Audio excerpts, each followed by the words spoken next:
Bismillahirrahmanirrahim. In the name of the astonishing, the most merciful God, the bestower of mercy. By the dispersing and scattering, and by that bearing a load, and by the ships running swiftly in the sea, and by the angels who distribute things, support of all creatures, verily that wherewith ye are threatened is certainly true, and the last judgment will surely come. By the heaven furnished with paths, ye widely differ in what ye say. He will be turned aside from the faith, who shall be turned aside by the divine decree. Cursed be the liars, who in deep waters neglecting. They ask, when will the day of judgment come? On that day they shall be burned in fire. It shall be said unto them, taste your punishment. This is what ye demanded to be hastened. But the pious will be among gardens and fountains, receiving that which their Lord shall give them, because they were righteous doers before this day. They slept but a small part of the night, and early in the morning they asked pardon. And a due portion of their wealth was given unto him who asked, and unto him who was forbidden in the earth.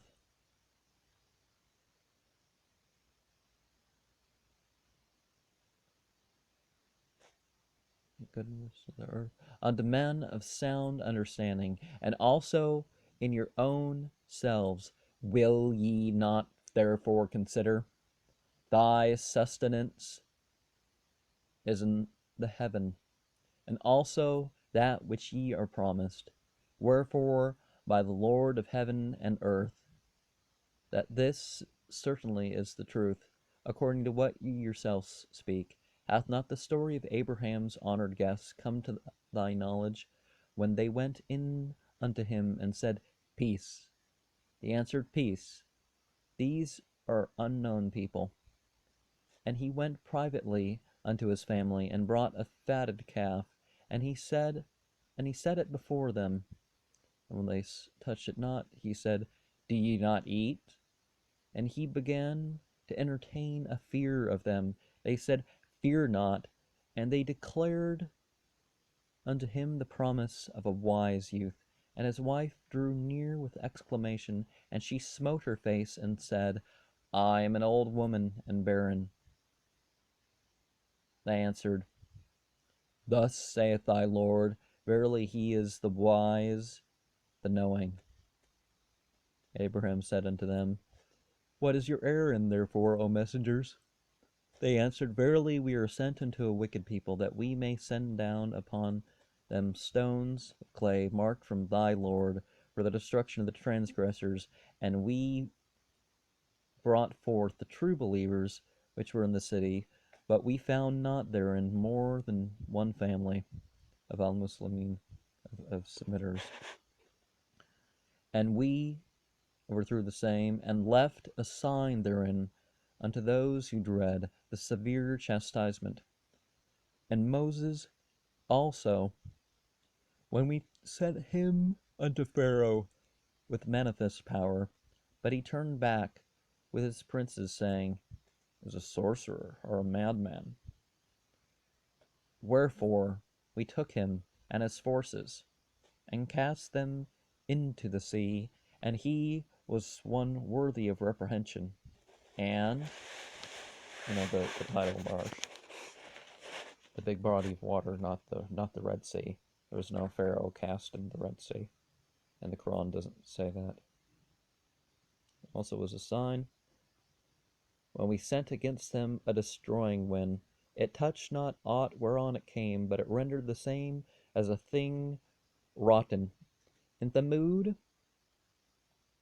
likewise was a sign. It was said unto them, Enjoy yourselves for a time, but they instantly transgressed the command of their Lord, wherefore a terrible noise from heaven assailed them, while they looked on, and they were not able to stand, neither did they save themselves. And the people of Noah did we destroy before the east, for they were a people who enormously transgressed.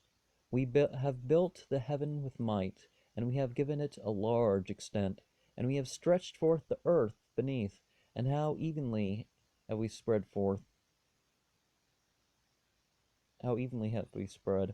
and everything have we created two kinds, that peradventure ye may consider. Fly therefore unto God, and verily I am a public warner unto you from him, and send not up any other God.